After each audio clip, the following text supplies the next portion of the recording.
Walaupun mungkin di SMA gue bukan salah satu siswa terbaik, tapi alhamdulillah gue bisa ngebantuin banyak guru benerin laptop.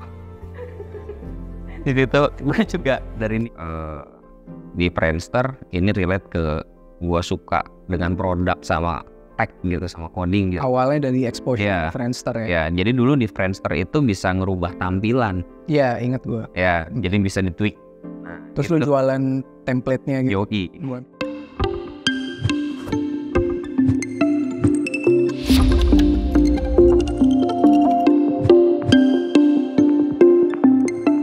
Hai semua, selamat datang kembali di episode Ngobrol Dengan hari ini. Hari ini gue mau ngobrol dengan Isya Sony Subrata. Panggilannya Sony, teman gue, co-founder dan CEO dari VC Gamers. Salah satu platform marketplace gaming terbesar ya di Indonesia. Iya. Amin. Alhamdulillah, amin. Oke, Son, thank you udah mau datang. Sama-sama, Wak. Iya. Pakai sendal ya hari ini, nggak punya sepatu. Sorry Wak, waduh kebiasaan gue. Tadi gue buru-buru pada saat udah ngeliat jam, aduh jam 12. Iya. Oh, gue harus berangkat soalnya dari Bekasi ke sini kan. Gak apa-apa sih, mending daripada waktu itu lo mau ketemu anak menteri pakai sendal kan. Lu malu-maluin banget anjir. Gue udah pasti tadi pas udah di taksi gue mikir, nih Wak pasti nge-mention lagi nih.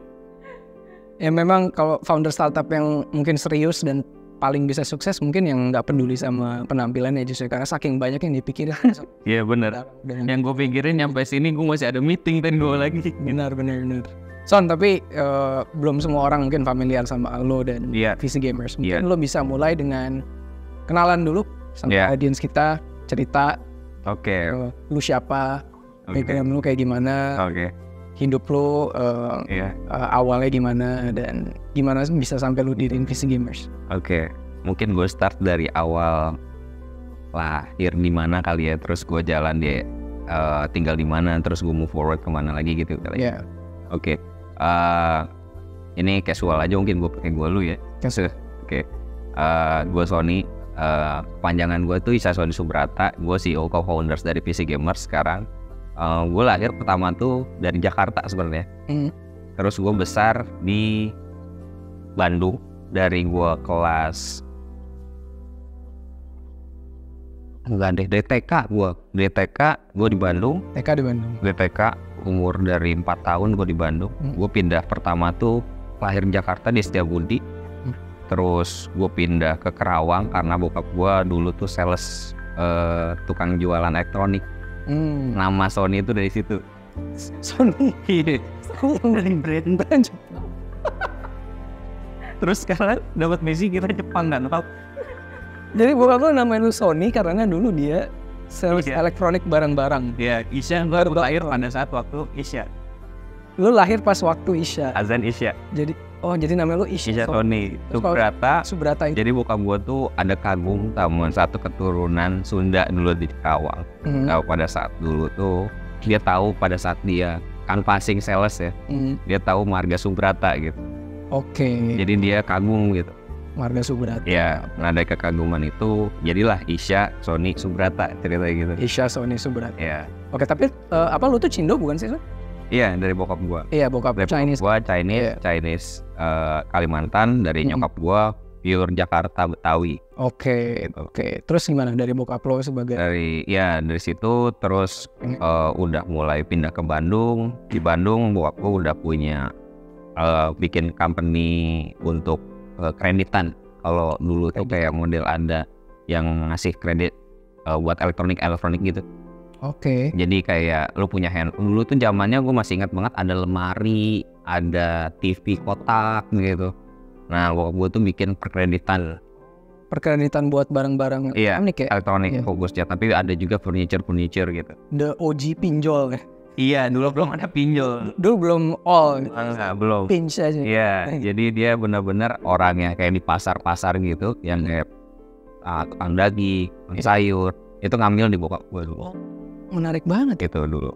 Jadi dia bikin, tapi offline, dulu kan belum ada online ya. Iya. Terus itu market share-nya gede banget dulu gue lihat. Tapi gue baru ngeh tuh sekarang gitu. Kalau dulu kan gue bener-bener yang tahu gue makan tidur main gitu kan. Iya. Jadi buat beli kulkas, TV, semua, motor, semua gitu. Sampai emas yang gue tahu tuh. Oke. Tapi dia nggak minjemin duit ya. Kalau direct duit nggak. Jadi yang dipinjemin tuh berbentuk barang. Terus ntar ditagih itu sama kolektor setiap hari. Oh, oke. Jadi dia udah beliin barangnya ini. Iya. Oke. Itu bokap gue dulu. Nah, terus menarik juga. Iya, menarik banget dulu tuh. Tapi kalah kan kalau ngelihat pas kesini tuh ada yang modal big gede. Namanya mungkin ada salah satu dulu perusahaan kredit juga sama. Tapi dia bikinnya tuh langsung, kan gue di Bandung. Jadi kalau bokap gue cuma punya 3 tempat. Dia langsung bikin tuh 10 gitu. Jadi market share-nya kalah dia. Oke. Jadi dimakan lah market. Nah, mungkin venture funded gitu kompetitif. Iya, mungkin. Karena bokap gue dulu bikinnya tuh bener-bener dia bener-bener dari awal nyelas dia kerja di tempat kayak gitu. Iya. Terus dia punya modal cukup, terus dipercayain sama bosnya, terus dia bikin cabang di Bandung. Oke. Dulu tuh gitu. Interesting. Terus dari situ masuk ke TK, SD sampai SMP gue di Bandung. Nah, di situ titik dimana gue harus pindah pertama tuh ke Bekasi. Nah, bokap gue tuh karena di situ ada satu kegagalan di situ. Kegagalannya tuh karena biasa kan kalau laki-laki tuh harta tahta wanita ya. Iya. Nah, dari kurang lebih dari tiga parameter itu tuh ada salah satunya gitu. Jadi dia gelap mata di situ, jatuh lah. Jatuh, gue harus pindah. Itu dari bener-bener nol banget gue balik. Padahal pada saat gue di Bandung itu udah cukup gitu dulu. Terus apa Crazy Rich dulu lu di Bandung? Enggak, cukup. Oke. Cukup. Karena gue ngelihat bokap gue tuh bener-bener setiap hari, setiap waktu bener-bener kerja. Iya. Jadi gue tuh kayak nge-reflect posisi gue sekarang dengan anak gue sekarang gitu. Jadi gue setiap hari walaupun gue di rumah depan komputer, gue punya ruang kerja, gue jarang ketemu anak gue gitu. Itu persis banget kayak gue dulu. Jadi gue cuma ngelihat papa kerja, papa pulang, papa meeting. Pulangnya pun juga gue nggak ngelihat gitu. Nah, sama persis banget kayak anak gue sekarang. Persis banget. Tapi di satu sisi lain gue sekarang alhamdulillah bisa ngeluangin waktu di 3 bulan terakhir. Kalau yang sekarang buat weekend. Nah, kembali lagi tadi pada saat di Bandung gue harus balik ke Bekasi karena nggak punya duit apapun. Jadi cuma nyokap punya tabungan dan punya rumah. Di rumah mungkin ukuran tipe 21 lah gitu kalau zaman dulu bilangnya. Oke, tadi dari harta, tahta wanita, terus nyokap lo pindah ke Bekasi. Gue jadi bisa nebak yang mana tanya. Tanpa lo eksplisit menyebut. Oke. Terus lucunya lagi, terus pindah nih ke Bekasi. Udah tuh dari nol, bener-bener keadaan kita apa adanya. Gue tuh sama adik gue mikir, kalau misalkan kita kayak gini terus, tapi ya udahlah kita jalanin aja sampai dengan nanti berjalan waktunya gitu. Nah, pada saat kita pindah ke Bekasi, bokap gua tuh dapat padahal dia udah jobless tuh, udah kosong banget semuanya. Terus emang orangnya tuh ngulik banget dulu tuh. Jadi singkat cerita dulu ada kejadian banjir besar, banjir bandang dulu tuh. Carrefour semua ada salah satu ke Kenapa gue ketawa ya? Ini di Bekasi? Enggak, di Jakarta. Di Jakarta. Di Jakarta. Dia ada pekerjaan kayak gitu, tapi dia udah tinggal di Bekasi gitu. Nah, terus dia nge-servisin tuh kayak baik itu LCD TV, kamera, semua dirapi-rapi. Orangnya tuh karena banjir jadi banyak elektronik rusak. Betul. Orang-orang. Betul. Dulu tuh masih ada Carrefour. Dan bokap lo kan tahu gitu ya. Betul. Bener, dia tahu banget kayak ngurusin sampai servis spare part di Honda terkecil aja dia paham gitu. Emang selalu ada kesempatan di balik musibah. Iya. Cuma kesempatannya buat orang lain karena musibahnya di siapa, kesempatannya di siapa. Iya. Terus SMA tuh gue udah pindah ke Bekasi, terus bokap gue udah alhamdulillah dari situ dikit-dikit udah mulai ada kenaikan ekonomi. Tunggu, ini lu tinggal sama bokap atau nyokap waktu zaman itu? Jadi belum divorce. Jadi gue bokap sama nyokap gue sempet divorce. Ada momen divorce di kelas 2 gue. Oke. Nah, jadi pada saat kelas 1 gue pindah ke kelas 1 SMA, gue pindah ke Bekasi. Nah, di situ mulai perekonomian udah mulai membaik tuh. Mulai membaik lagi. Bokap. Iya. Di kelas 2 udah cukup. Udah mulai cukup lagi, tapi belum yang besar gitu. Iya. Nah, muncul lagi bokap gue dengan kejadian yang gue harus pindah gitu. Dengan harta tahta wanita lagi. Ini dengan masalah yang sama. Dengan masalah yang sama lain dan berbeda. Subjeknya sama, objeknya berbeda gitu. Astagfirullahaladzim. Di situ gue jadi kayak terminat hidup di mana ya itu akan jadi sebuah pelajaran hidup gitu. Yang dimana gue sebagai anak gue melihat kelak nanti gue harus bisa jauh lebih baik gitu. Kan tapi udah pisah karena satu masalah itu. Misalnya pada saat di SMA kelas 2. Tapi begitu ada masalah itu lagi, kenapa harus pindah lagi? Kan memang udah pisah. Jadi pada saat pertama kan pindah karena 0 kan. Pindah ke Bekasi. Nah terus dia dalam Bekasi sampai dengan kelas 2 itu harus divorce. Jadi nyokap gue udah gak kuat tuh. Iya kan udah tinggal pisah. Nah habis itu tersangkut masalah yang sama lagi. Tapi dengan subjek yang berbeda. Terus jadi bokap harus pindah lagi. Bokap udah gak sama nyokap kan. Jadi udah entah di mana waktu itu. Udah entah di mana lagi. Udah gak tahu di mana. Terus nah di dalam kelas 2 itu buat ini relate nih sama co-holders kita Tanto. Jadi almarhum nyokap gue itu guru ngaji. Almarhum nyokap lu guru ngaji.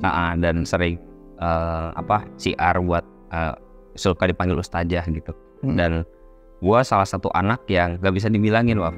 Bandel.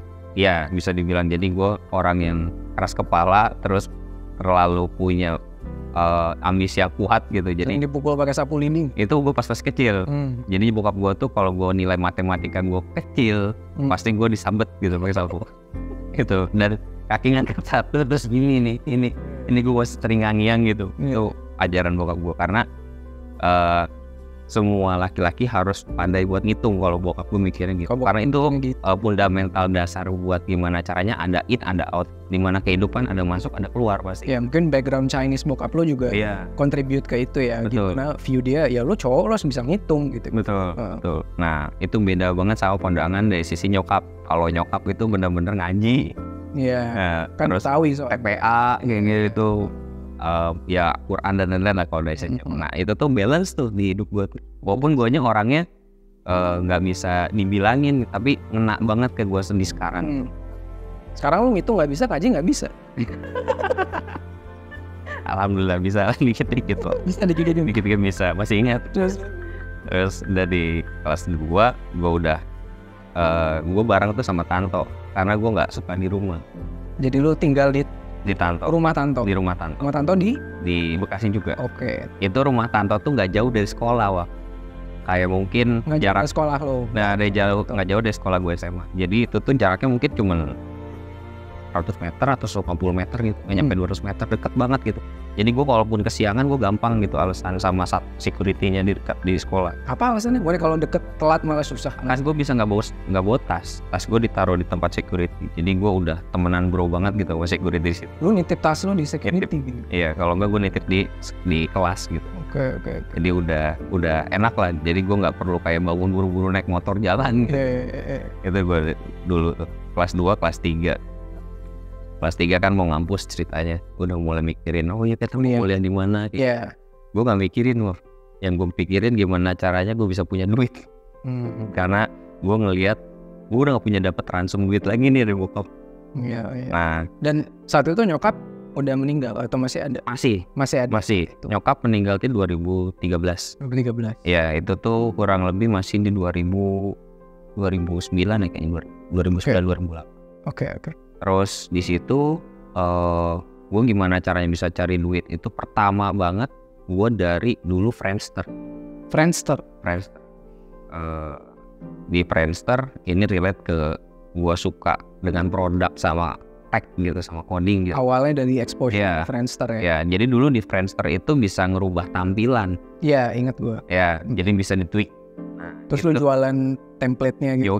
Buat ganti-ganti. Iya, gue ngerubah semuanya pokoknya customize berdasarkan apa yang mereka suka gitu. Jadi ini the first digital good yang lu jual dong? Iya. Yang template file Friendster. Gue ngedit di Photoshop zaman dulu tuh gimana caranya ya kayak gambar-gambar tuh pakai sayap di buat. Oh di profile picture-nya jadi digital. Kalau sekarang bahasanya mungkin lebih digital imaging.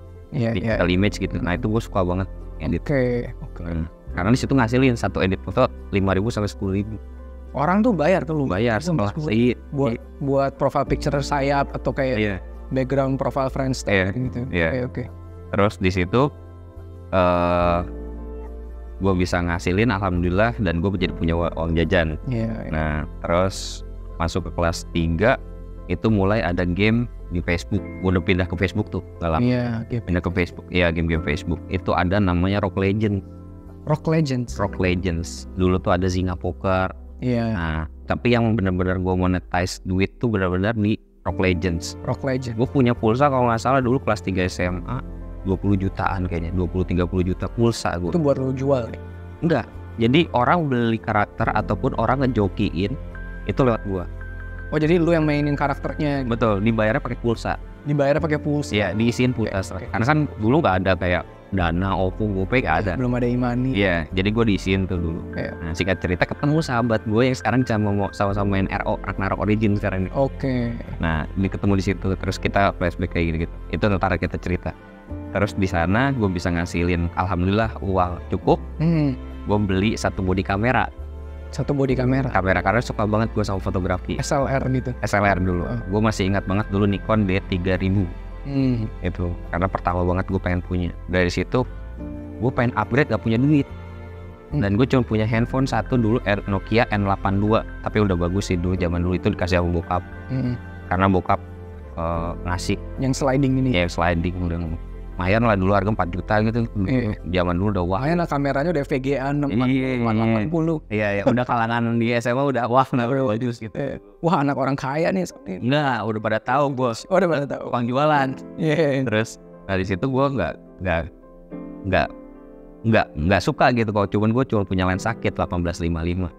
Gue tuh pengen punya apa? Ya gue pengen punya tele. Di situ gue jual beli body. Nah kebetulan gue body SLR. Jadi bodinya gue jual. Nah kebetulan gue aktif banget di forum dulu tuh, di Kaskus. Iya. Iya. Terus gue sempat di situ jadi salah satu banyak orang yang kepercayaan di sana juga gitu. Lu jadi seller yang lumayan. Seller iya, ngurusin forum iya, main nama moderator iya kayak gitu. Jadi ya banyak kenal di sana. Dulu tuh sebutannya bukan gathering, kopi darat. Kopdar dulu. Kopdar. Nah, gue masuk di beberapa forum komunitas. Kopdar tuh apa sih? Kenapa kopi darat? Mungkin kopi sambil di darat kali ya. Gue nggak tahu juga. Oke, terus ya di kelas 3 itu gue aktif banget jualan handphone. Dulu gue alhamdulillah dapat kepercayaan juga, amanah dari beberapa seller di Kaskus. Untuk? Jadi gue dikasih barang-barang BM. Black market yang dari mulai Nokia replika, BlackBerry replika, itu gue punya stok sekitar 20-30 biji tanpa gue punya modal. Jadi orang ngasih karena buat gue jualan. Nah gue jualan full di Kaskus tuh, gue COD. Mungkin orang-orang di SMA yang kenal gue sampai sekarang harusnya ingat COD itu ya. Nganterin gue COD. Nganterin COD. Iya, kayak ke Taman Palem, dari Bekasi Taman Palem 2 jam mau naik motor buat COD. Iya. Pulang-pulang pada hitam-hitam gitu. Sudah tahu banget dulu. Nah cuman kan dulu gue gak ada yang ngarahin ya. Walaupun ada nyokap, tapi kan namanya jiwa muda bener-bener wah gue banget nih gitu. Gue paling ada pacar sama temen. Nah di situ uang hasilnya itu kebanyakan gue gak yang dikumpulin, gak yang bener-bener terkumpul jadi berupa misalkan paling cuman kayak sekedar jadi kepinginan. Misalkan dari handphone A gue upgrade jadi handphone B. Oh, konsumtif lah. Iya, terus uang keluar masuk aja. Iya, terus gue ditambah gue suka banget sama modifikasi motor. Oh, modif motor. Iya, gue dulu pakai Mio. Terus gue jadi lowrider dulu. Dulu di Bekasi tuh gue orang kedua, ada sahabat gue juga dulu di sana. Gue ngelihat ada lowrider keren dia bikin tuh pakai. Apa lowrider tuh apa? Ceper. Dia ceper. Gue masuk klub ceper. Klub motor bebek ceper. Ini. Gue gak ngerti soalnya gue gak bisa naik motor. Iya jelasin. Nah ya di situ gue ngeliat ada teman gue ngebuat kayak gitu. Terus dari sisi bodinya pun juga dibuat Dark City namanya. Jadi atas sama bawah tuh beda warnanya. Nah di bawahnya gue buat juga tuh bawah atas putih seralik gitu dulu. Wah keren loh. Zaman-zaman SMA tuh wah zaman-zaman yang indah buat gue. Oke. Terus mulai kelas 3 gue banyak mikir. Karena nyokap nanya, pengen kuliah nggak? Kan manggil gue Nang. Jadi nggak tahu mungkin panggilan sayang. Gue juga lupa nanya ke almarhum. Nang lanang cowok. Nggak tahu deh. Enggak. Nang punggung sih gue dulu. Nanggung katanya. Terus anak nanggung. Terus gue ditanya kayak gitu, gue bilang nggak tahu mah, yang penting kalau bisa kuliah deh, gue bilang kayak gitu. Oh jadi sebenarnya lu nggak langsung default kepikiran ingin kuliah abis SMA, karena kebanyakan orang kan mikirnya pasti abis SMA default kuliah. Benar. Tapi lu udah mikir kerja, nyari uang. Enggak, gue pikir dagang, cari usaha. Iya. Gitu. Nah di situ gue ngelihat karena gue suka banget sama desain ya. Desain tuh dapat duit banyak. Nah gue mikir, oh ya udah deh, gue pengen coba yang desain. Gue cari-cari tuh dapat referensi DKV Unicom. Oh DKV Unicom. Nah desain komunikasi visual. Unicom Bandung. Bandung. Iya. Di Pati Ukur. Dulu tuh zamannya masih ngomongin yang pembuatan robot gitu dulu. Oke. Cuman gue karena gue udah tahu banget dulu ngerjain dulu masih zamannya HTML sama PHP ya. Jadi belum kayak JavaScript se-expert sekarang gitu, udah ngembang kayak sekarang. Masih text based HTML. Ini gue masih bisa kerjain otodidak, tapi desain itu gue tetap harus butuh arahan gitu. Karena at the end gue ketika gue bisa ngedesain, gue paham code, ya berarti gue bisa end to end gitu. Mikirnya zaman dulu tuh kayak nggak sekarang ya. Jadi full stack. Iya dulu tuh mikir. Full stacknya tuh nggak hanya kayak full stack hanya sekedar kita ngebuat, tapi sambil desain juga gue buat gitu. Singkat cerita, pada saat di sana, alhamdulillah juga, walaupun mungkin di SMA gue bukan salah satu siswa terbaik, tapi alhamdulillah gue bisa ngebantuin banyak guru benerin laptop wah. Di situ gue juga dari nilai pun juga alhamdulillah bisa dibantu gitu. Jadi guru-guru lu laptopnya rusak, lu benerin. Gue selalu ulang, gue sampai ke rumahnya gitu. Terus nilai lu jadi bagus dong. Iya, jadinya subjektif ya. Jadi subjektif. Iya, cuman ya itu. Ini sekalian lu benerin, sekalian lu ubah nilai lo tuh di Excel gitu. Oke. Kok tapi lu bisa tahu-taunya benerin laptop diajarin bokap lu karena lu juga dulu elektronik. Gua dari dulu suka banget ngulik. Oke. Gua kayak misalkan gua baca-baca forum atau gua buka dulu kan masih artikel ya. Jadi zaman gua masih kecil pun tagihan telepon rumah bengkak, Telkomnet instan. Itu gara-gara gue coba-coba gitu. Pertama banget gue diajarin sama kakak gue ke warnet pertama banget. Gara-gara dial up? Iya dial up. Iya. Pas 8, pas 9 gitu. Terus udah di situ pindah kita ke ngampus. Alhamdulillah ada rezeki bisa ngampus. Terus lu di Bandung ngekos atau? Ngekos. Iya. Ngekos. Dengan modal seadanya, alhamdulillah setiap hari dapat support konsumsi makanan dari mantan gua. Jadi itu tiap hari suka dibawain bekal. Kalau gua ke rumahnya buat nanti 3 hari. Mantan lo beneran atau istri lu sekarang? Enggak, mantan gua. Oh emang mantan. Iya. Terus teman-teman sekitar pun alhamdulillah ada banyak yang rantau kan. Contoh rantau Padang, dia bawa rendang. Ayam pop. Buka rendang. Rendang 2 bulan dia bisa kuat itu. Bener pakai plastik gede banget. Son kalau mau kesini ya gue mau malah tuh kan resek juga. Nggak ada malu-malunya, nggak basa-basi. Son makan ya udah nih makan beneran gitu. Mungkin lu kan kalau ngeliat gue kemana-mana ayo aja gitu. Iya. Gue nggak pernah ada ngerasa. Karena gue ngerasa kalau malu gue nggak makan gitu. Iya. Emang benar lu juga kalau gue mau bayarin nggak pernah bilang gue aja waf gitu. Nggak pernah. Ya, mau gue kalau gue bayarin lu. Iya. Terus karena gue udah tertanam gitu. Kalau gue harus malu, gue nggak akan pernah bisa. Kalau di Indonesia kan gue aja yang bayar, jangan gue aja. Terus berebut kartu, gue mbak jangan. Iya. Kalau lo sok waf bayaran antus gitu. Enggak, tapi gue nggak meminta lu bayar. Iya, lu nggak minta. Iya, tapi karena itu manners. Iya, lu nggak pernah nahan gue. Betul, tapi nggak pernah nahan. Gue lebih suka yang kayak gitu sih. Iya, kecuali gue minta, tolong bayarin. Nah kayak gitu kan kayak itu manners gue nggak dapet. Iya, lu nggak pernah sih kayak gitu. Iya, gue suka baca buku juga soal mengenai manners hidup. Jadi di mana kayak kita beretika ngobrol. Penting banget. Iya, karena gue paham betul gue tuh banyak hal yang memang gue mesti belajar setiap hari. Iya. Karena nyokap gue tuh pesan pada saat di akhir terakhir meninggal tuh bilang jangan lupa sholat sama belajar. Tapi belajarnya itu nggak ngomong belajar spesifik apa gitu. Iya. Jadi di situ gue tertanam sampai dengan sekarang. Gitu. Belajar terus lah ya, nambah ilmu. Iya. Dari semua aspek. Betul, sholat kan terlalu spesifik buat ke muslim ya. Nah jadi gue punya 2, satu belajar, 2 bertuhan gitu. Iya. Jadi apapun yang gue gerak itu kalau sekiranya nggak ngelanggar dan nggak aneh-aneh, itu gue yakin gitu buat gue jalanin. Nah di situ kampus, alhamdulillah teman-teman sekitar tuh support apa di DKV dulu tuh, DKV 4 dulu.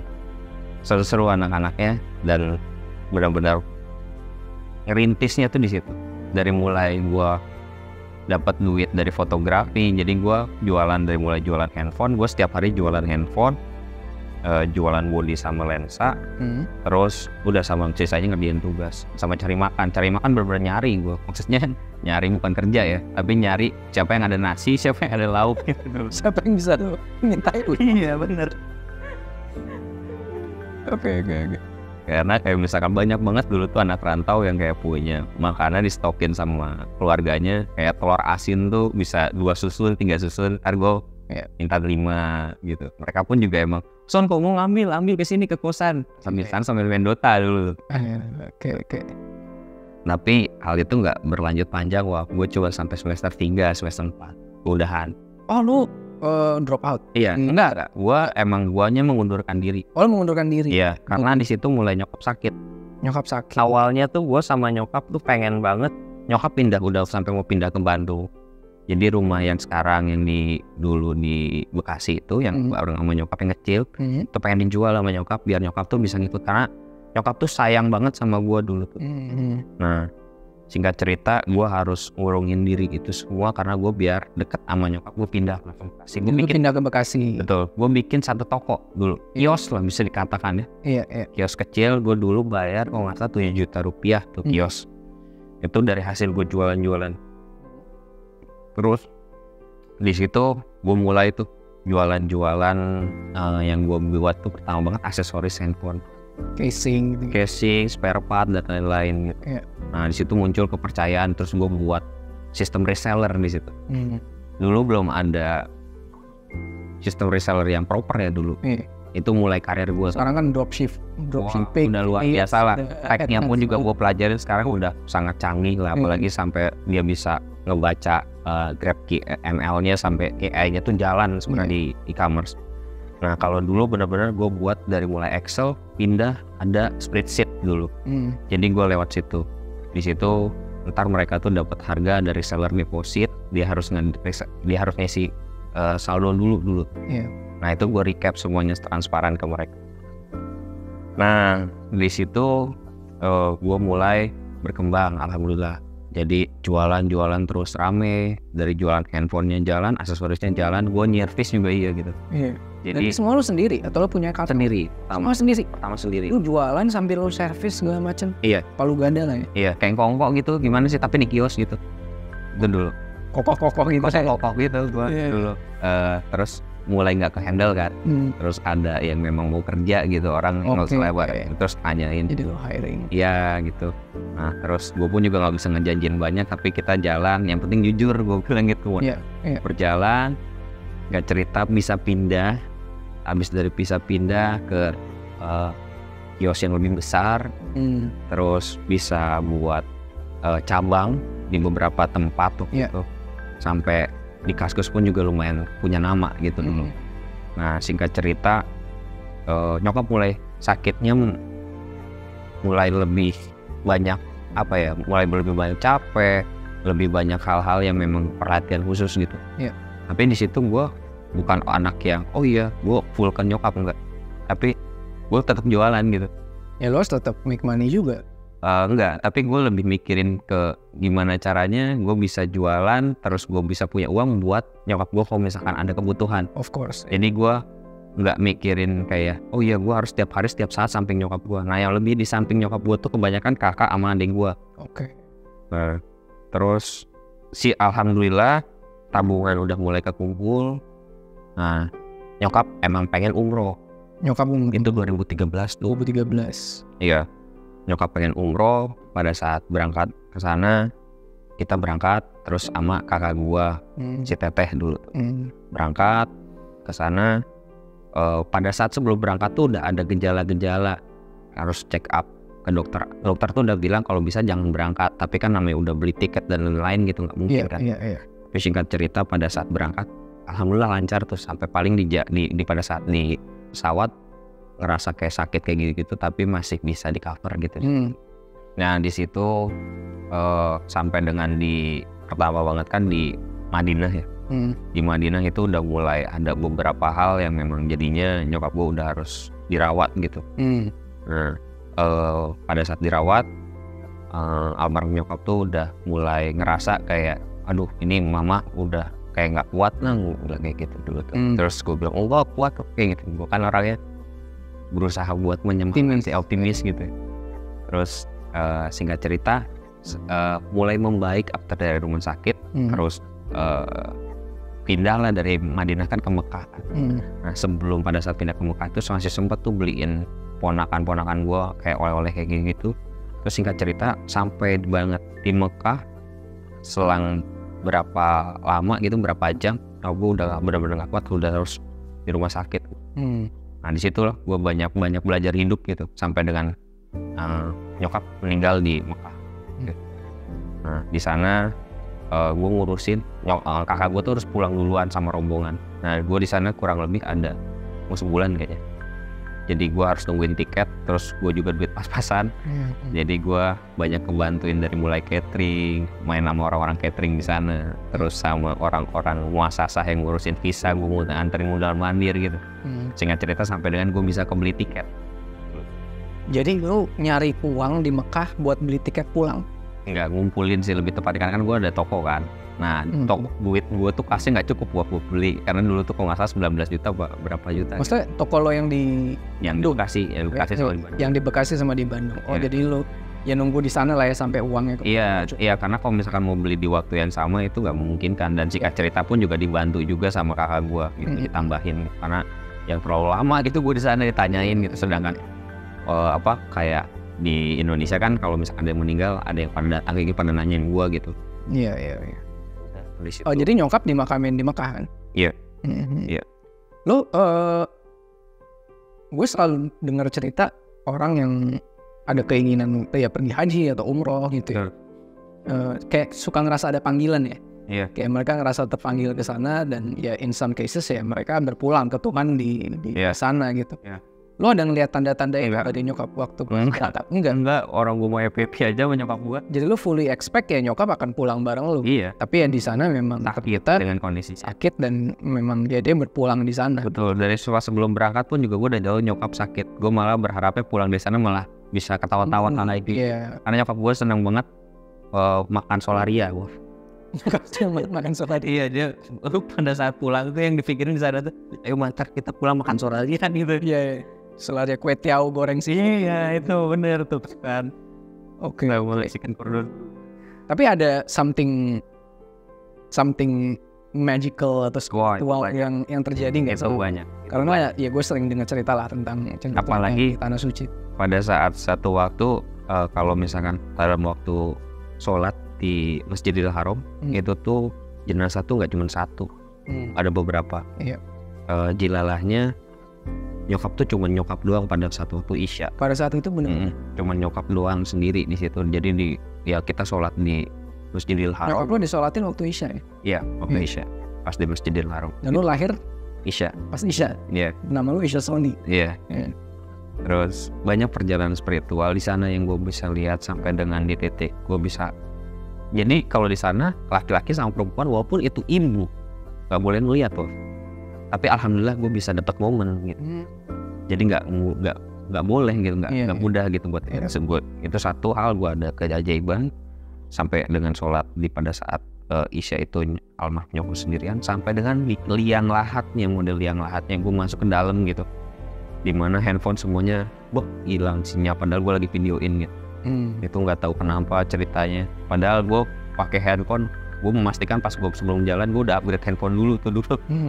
Jadi gue memastikan buat video bagus kayak gitu. Tetap aja di sana mati. Pas di liang lahat mati. Dan jadi banyak hal, terus banyak sesuatu hal yang menurut gue ini membuat gue jadi lebih peka terhadap dunia gitu. Tapi ya itu pelajaran hidup gue yang gue bisa gue belajar sendiri buat gue kelak. Tapi bukan di situ gue langsung jadi taubat dan gue bener-bener jadi suka sholat gitu enggak. Mungkin beda cerita lagi itu yang gue. Ya hidayah memang kadang datangnya pelan-pelan. Lama banget. Iya. Minimal gue tahu soal mengenai Tuhannya tuh. Oke. Oke, tapi lu pernah cerita ke gue ini kan, kalau nggak salah lu mimpi ya? Iya. Di sana. Gimana tuh mimpinya? Ya, mimpinya tuh kayak nyokap tuh udah nggak ada gitu, padahal itu masih ada lagi sakit.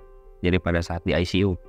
Pada saat nyokap di ICU, lu tidur, lu mimpi, di mimpi itu ada nyokap. Nyokap bilang apa? Ya, intinya dia ngasih pesan ke gua yang kuat, cuman di situ. Dan kalau hari sebelumnya ngomongin soal mengenai hidup, yang soal mengenai sholat sama itu di mimpi belajar. juga? Enggak, kalau itu ketemu pada saat di ICU gua dapat momen buat ketemu gitu, nyokap udah selang-selangin kayak gitu. Iya. Mana dulu bahasa Inggris gua kan gak ngerti ya. Iya. Jadi apa yang diomongin sama itu lebih parah lagi dari sekarang. Sekarang parah dulu, udah. Bener nih. Sekarang kan lu tahu sendiri, modal nekat lu ngomong gitu. Sekarang lumayan. Iya, dikit bener-bener improve belajar. Nah, kurang lebih gitu pada saat dulu ceritanya, singkat cerita pulang sampai dengan ya gua harus banyak hal yang jadinya cost banyak, jadi gua harus gimana caranya ini bisa tertutup gitu. Berarti ini 2013-2014? Iya. Oke. Iya. Dari situ gua kepikiran, kan namanya orang tua meninggal di sana, berangkat ke sana mahal ya kayak ziarah gitu. Gua kepikiran buat ini dari kakak gue juga gimana caranya bisa umroh setiap tahun gitu. Oh, pengen ada umroh? Iya, singkat cerita dapat kepercayaan gue di situ buat perusahaan umroh gitu. Perusahaan umroh? Oh jadi travel. Kerja di perusahaan? Enggak, gue di situ jadi director. Oh, lu jadi director di perusahaan tour and travel umroh. Dan singkat cerita juga setelah lu pulang dari umroh tuh ya? Selang berapa bulan? Serang 4 bulan. Wow, oke. Terus gua kan ada toko kan, gua nggak bisa nge-manage dengan segitu toko banyak gitu. Iya. Terus mulai juga kan di situ kalau nggak salah e-commerce mulai muncul. Kalau nggak salah dulu tuh Lazada apa. Iya. E-commerce awal-awal. Iya, e-commerce awal-awal gitu. Ada Elevenia dulu tuh. Terus di situ gimana caranya toko gua tuh tetap orderan tuh dulu nge-packing minimal tuh 80 paket dulu per hari. Jadi banyak banget sih dulu yang ngurusin, kita nge-packing end to end sendiri. Nah, singkat cerita gua nggak mungkin nge-handle ini semua sendiri kan. Benar. Nah, terus gua kepikiran, gua buat lihat dari Kaskus juga pada jual usahanya kayak gitu kan. Gua coba lah, gua jual, alhamdulillah toko gua tuh kejual. Jadi lu ngejual bisnis lu ya? Ini your first M&A. Iya, M&A. Your first M&A. Ya, gue ngerti soal mengenai legal, terus tahu pelajaran soal mungkin valuasi juga lu ngerti. Iya, di situ. Jadi gue mau ngomong harus belajar kan minimal. Walaupun nggak paham banget, tapi gue punya fundamental di situ yang nggak di. Gue cuma ngakit ujungnya tuh angka, tapi gue tahu dasar angkanya itu berasal dari mana gitu. Iya. Itu dulu gue diajarin. Jadi lo exit dari toko lo itu. Betul. Terus lo fokus sebagai director di tour and travel. Ya, dan gue singkat cerita di situ dapat lagi kepercayaan buat ngurusin IO-nya. Terus amanah lagi ada beberapa yang kayak cafe gue. Terus ada IO, cafe, catering. Jadi itu tuh beda-beda usaha. Jadi gue nge-manage. Iya. Gitu. Dan undisitnya ada beberapa yang report gitu ke gue. Nah, hal-hal kayak gitu jadi belajar lagi. Tapi itu bareng juga sama ada kakak gue. Kakak gue ngikut di situ. Ada sahamnya dia ngikut di situ. Oh nih. Ya, jadi nggak cuma satu orang, jadi ada beberapa dibilang. Cuman at the end itu kan tetap ada unsur keluarganya ya. Iya. Tetap family business. Iya. Jadi ini family office gue sebut, cuman bukan family office ya kayak sekarang mungkin make it by Kolo dan lain-lain ya. Kalau ini benar-benar ya dari hal kecil, terus emang ada beberapa invest dari tempat lain, tapi gue belajar di sana sampai dengan akhirnya gue ada hotel gitu. Oh iya, lu punya hotel. Betul. Yang di puncak ya? Iya, di Sarua. Itu gue kerjasama sama Mabes Denma TNI. Jadi kepemilikannya gue yang rawat gitu. Iya. Gue sebagai third party vendor. Nah, gue rebranding segala macam. Singkat cerita, gue nggak bisa kayak gini terus gitu dalam satu. Ada unsur keluarganya walaupun masih setitik gitu. Gue ngerasa it doesn't make sense ketika gue pada saat mulai berumah tangga nantinya. Kalau ngomongin money income udah cukup mungkin. Tapi kalau menurut gue untuk long term, nggak bisa deh. Gitu. Nggak bisa yang ada unsur keluarga. Ya. Kenapa lo mikir kayak gitu? Banyak hal pelajaran soal mengenai unsur keluarga, soal mengenai objektif dan subjektif ya gue. Oke, iya. Objektivitas dalam family business. Betul. Contoh kita pada saat kita membuat, contoh let's say PC Gamers ya. Indirectly, secara implisit, kalau misalkan kita ngelihat, kita tuh ada di posisi 3 posisinya. Gua sama lu. Di sisi shareholder ya. Di satu sisi manajemen iya. Di satu sisi board. Iya. Harusnya kan kalau ngomongin ideal ya, ini tuh semua dengan porsinya beda-beda dan orangnya beda. Nah, banyak kan orang dengan kondisi itu tuh nggak ngelihat dengan hal tersebut gitu. Jadi ketika kita ngobrol, subjektifnya, objektifnya mau kemana, perspektifnya beda. Iya. Nah, hal-hal kayak gitu yang gue banyak belajar gitu. Sampai dengan di titik ini, gue ngelihat pun juga ya hal-hal kayak gitu jauh lebih menarik. Tapi kalau sekarang, karena kan kita benar-benar objektif ya. Kita punya own shares kan, dibandingin kayak yang ya orang-orang lain pada buat gitu. Kalau ini kan benar-benar kita yang buat. Terus awalnya waktu itu lo diriin PC Gamers tuh gimana? Ya dari situ gue nggak ngelanjutin sama keluarga, terus gue pindah ke perusahaan limbah. Ini sangat random ya jadi lo dari awal. Tapi gue ngambil business development ya. Okay. Tapi lo udah di various industries banget ya. Dan bokap lo electronic sales, terus ke jasa pinjam meminjam buat pembelian elektronik, ya kan? Terus lo jualan HP sama kamera. Terus lo lu exit lah ya, cash out dari toko itu, terus lu jadi director di tour and travel umroh. Terus lo ke waste management company, Limba. Oke, terus? Jadi kalau pada saat yang sebelum di Limba itu gue jadi ke managing lah, jadi nggak satu lini bisnis, tapi sampai dengan ke IO ngurusin kegiatan-kegiatan event governance, itu gue end to end sampai SPJ dan lain, salah satu kementerian ngurusin gitu. Gue bikinin sistemnya. Gitu. Nah, singkat cerita gue pindah ke waste management. Kenapa? Karena gue nggak kurang begitu suka gitu di kondisi yang masih ada family-nya. Karena at the end of the day itu family business ya. Betul, at the end of the day ya betul. Mau gimana pun, mau dibilang kayak gimana pun, tetap masih ada family-nya. Gue nggak suka gitu. Interesting. Gue nggak bisa kayak gue fight dengan apa yang dari sisi objektif gue gitu sebagai posisi gue. Pasti ada subjektif, subjektifnya muncul gitu. Sekarang untung di PC Gamers kita nggak ada yang family. Wah, nggak tahu. Jadi kita bisa hajar habis-habisan secara objektif. Ngomong seenaknya aja. Itu yang terbaik buat company. Benar, karena objektifnya mau gimana pun, kita ketika ada temen tim semuanya, kemudian gue duduk di sini, punya amanah buat gimana caranya kita bisa berkembang besar untuk company ini. Amanah dari investor, dari shareholder. Betul. Ketika hubungan keluarga, hubungan darah mendistort itu semuanya agak tricky memang. Ya harusnya dibalik perspektifnya, ketika kita punya hubungan teman dekat, malah itu jauh lebih baik. Karena kita tahu secara objektifnya kita kerja, setelah pulang kerja kita temen. Iya. Jadi temen itu adalah output dari nge-build company itu bareng-bareng. Betul. Tapi kalau keluarga kan kita lahir sebagai keluarga.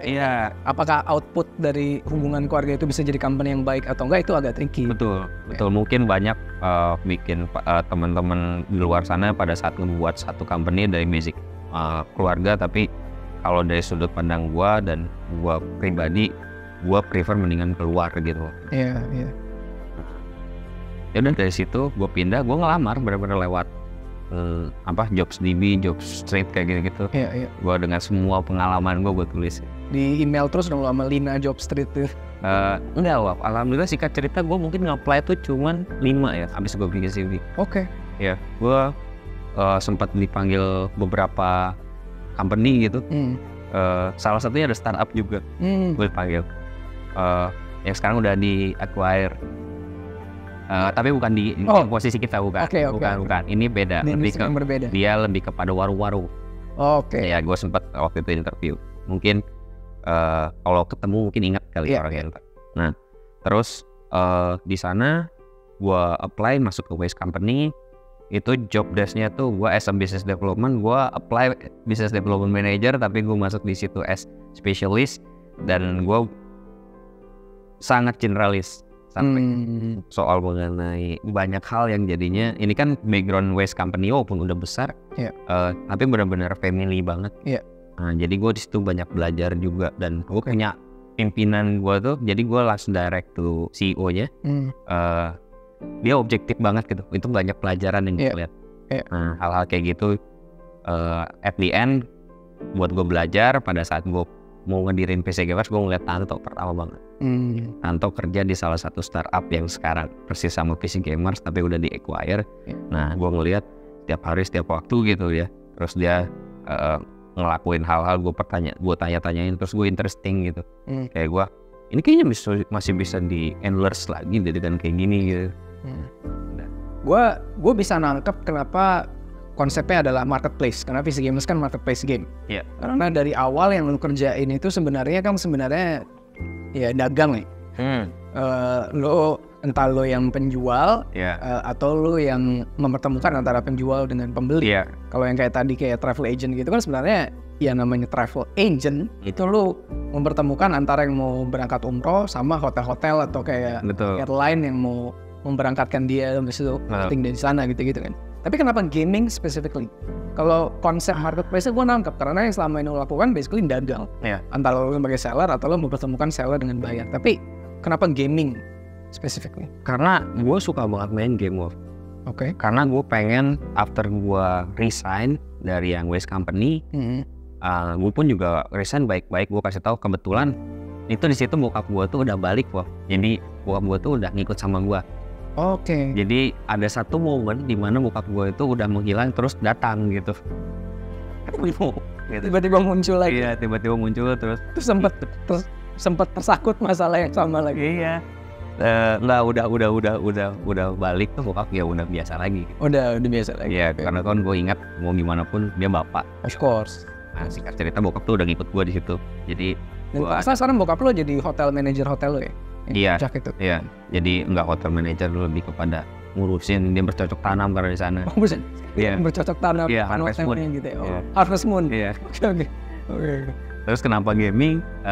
Karena gue suka banget tuh dari awal. Dari kecil gue udah main game. Dari mulai StarCraft, terus gue pindah dari Warcraft, Battle Realm, Reign of Chaos. Itu gue ngikutin game-game dan gue ngerasa di Indonesia itu belum ada bener-bener kayak tempat yang mana buat gaming itu buat para gamers ya. Buat ngumpul tuh belum ada, kayak masih pecah-pecah semua. Pecah-pecah platform gitu. Nah di situ ide gue muncul, ngelihat juga ke trigger sama Tanto gitu. Kayak seru di perusahaan gaming industry. Gue kira tuh game developer kan, katanya kan ya kayak gitu. Commerce. Iya, game commerce gitu. Tapi ini masih bisa jauh di endless dibandingin.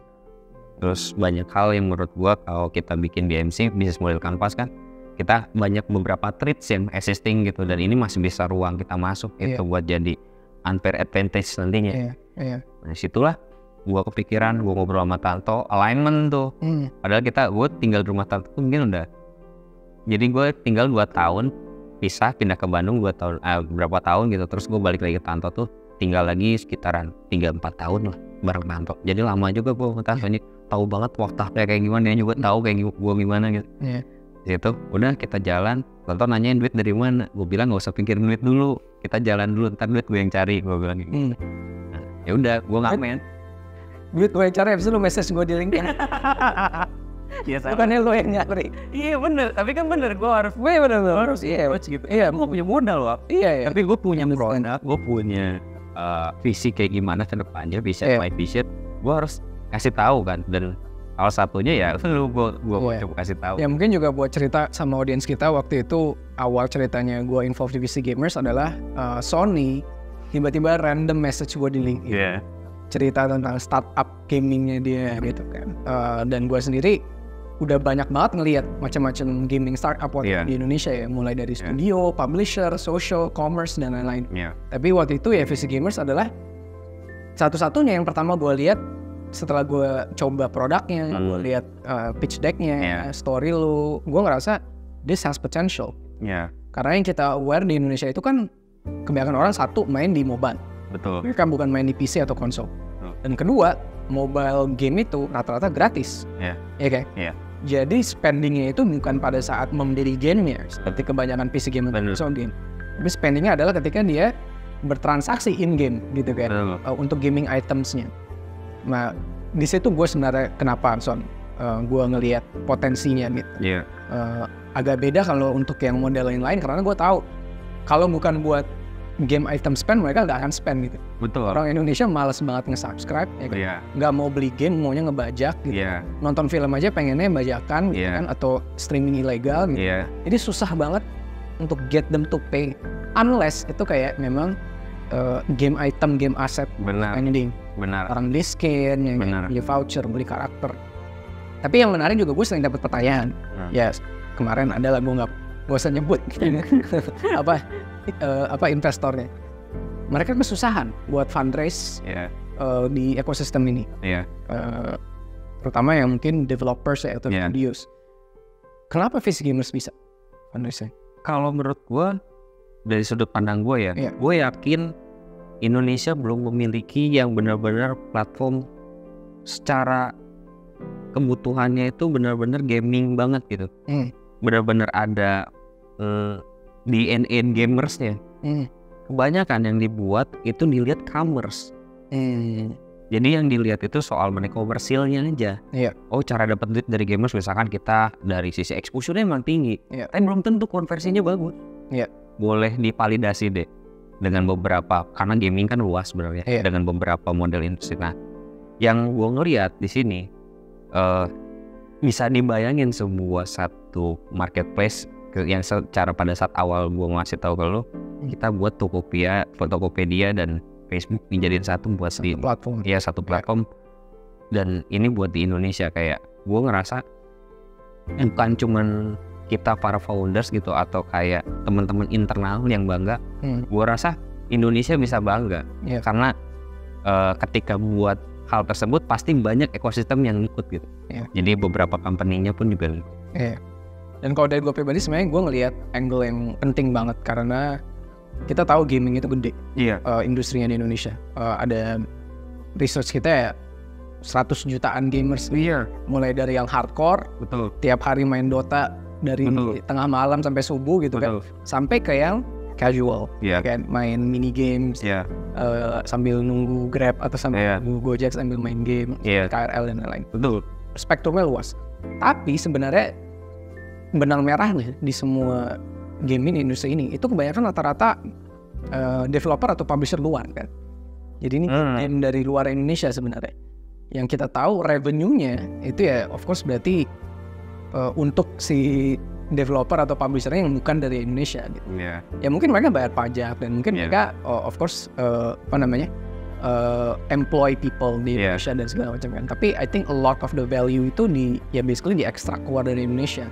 Nah kalau kita bisa gedein gaming commerce ini, the way I see it itu ya kita ngebantu UMKM.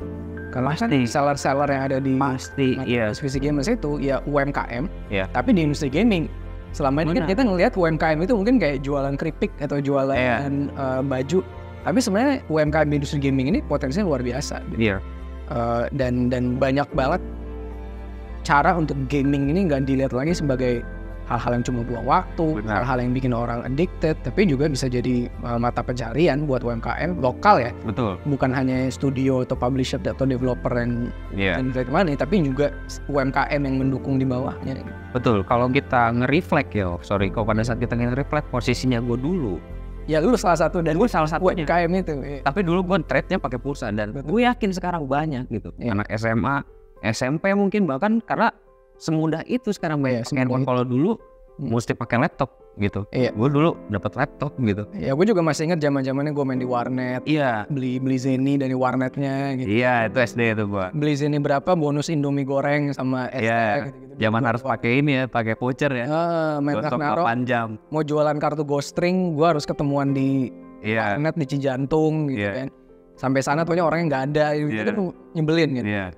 Tapi memang real potensi industri ini dan ya sebenarnya commerce harapannya bisa make this scalable ya kan, data driven dan profesional. Nggak ada lagi yang nipu-nipu, nggak ada lagi yang PHP. Karena banyak banget juga fraudnya itu luar biasa. Yang memanfaatin kondisi kayak gini itu luar biasa. Banyak banget ya.